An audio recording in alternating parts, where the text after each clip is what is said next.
Les linguistes ont fait une découverte que mon maître Feu Émile Benveniste résume ainsi. Il manque un terme unique pour désigner le sacré. Une diversité de termes, au contraire, correspond aux diverses formes d'action sacrificielle. Par exemple, dans les langues indo-européennes, sont sacrés la libation, c'est-à-dire l'acte de verser de l'eau, l'engagement verbal solennel, c'est-à-dire le vœu, le banquet de magnificence, c'est-à-dire la dépense opulente de nourriture, même la fumigation, qui est un rite de lumière, etc. De fait, sont sacrées une série d'offrandes qui font passer l'humain dans le divin.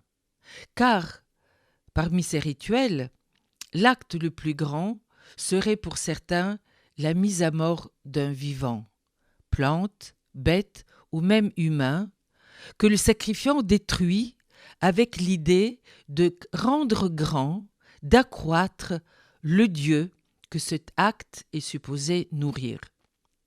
Tous ces actes, libation, banquet, vœux, fumigation, lumière et même décapitation, sont supposés augmenter l'humain et le conduire à augmenter, à aider à augmenter le divin. Parmi ces rites de mise à mort, la décapitation d'êtres humains nous paraît à nous, habitants du XXIe siècle, plus que révoltant, incompréhensible. Pourtant, Homo sapiens est un Homo religiosus qui a toujours coupé les têtes. De la Mésopotamie aux Aztèques, en passant par le Caucase, mais aussi chez les Scythes, les Grecs, les Celtes, sans oublier les Hébreux, et jusqu'aux tricoteuses de la terreur, tant dénoncées par les historiens de la Révolution, comme Michelet. Aujourd'hui encore, nous trouvons des individus qui décapitent. Aujourd'hui encore, alors que les chaînes satellitaires font de nous les témoins impuissants de décapitation d'otages, otages du fondamentalisme ou otages du spectacle, la violence sacralisée réinstalle le religieux sur la scène politique qui avait cru naïvement pouvoir s'en passer.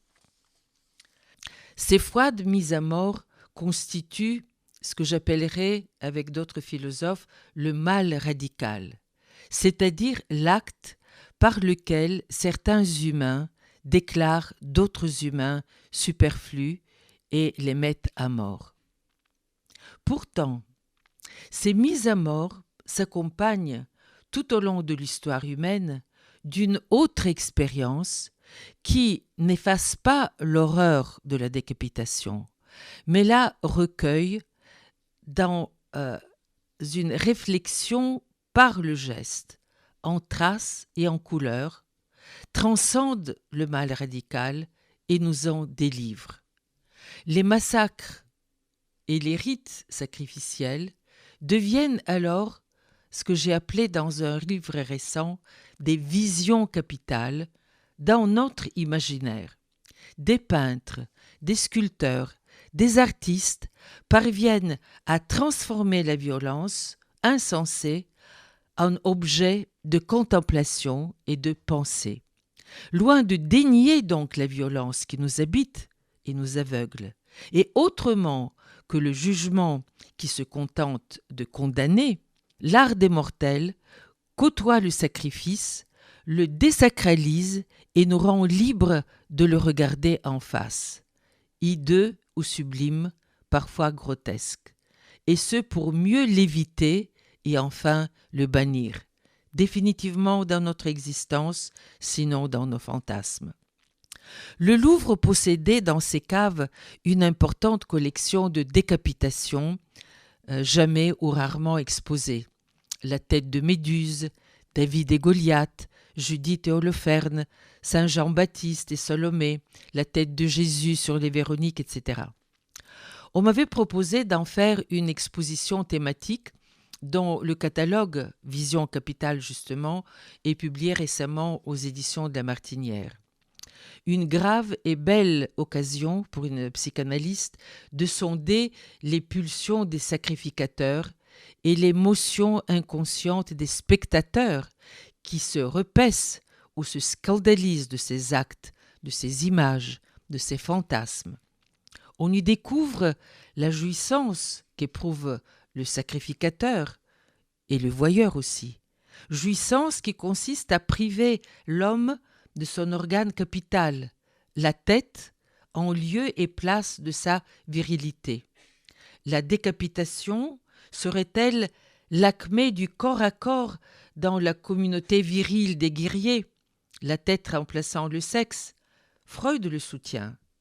Mais on y retrouve aussi, dans cet acte de décapitation, une pulsion encore plus archaïque et qui précède cet érotisme sadique masculin. Il s'agit de la peur de l'enfant de perdre le visage de la mère, doublé du désir d'emporter ce visage, de le capter, de l'enfermer dans son imagination pour pouvoir le nommer. Le visage, mais aussi la tête de la mère comme une personne fascinante, afin de pouvoir se séparer d'elle et d'apprendre la solitude, ainsi que le langage, autant de terreur et d'effroi que cristallise la tête de Méduse. Ainsi donc, l'histoire de l'art a gardé la mémoire des sacrifices atroces et de l'histoire cruelle, de notre histoire cruelle. Mais cette cruauté reproduite en images, en sculpture, en peinture, n'a rien à voir avec les fébriles assassins que pratiquent.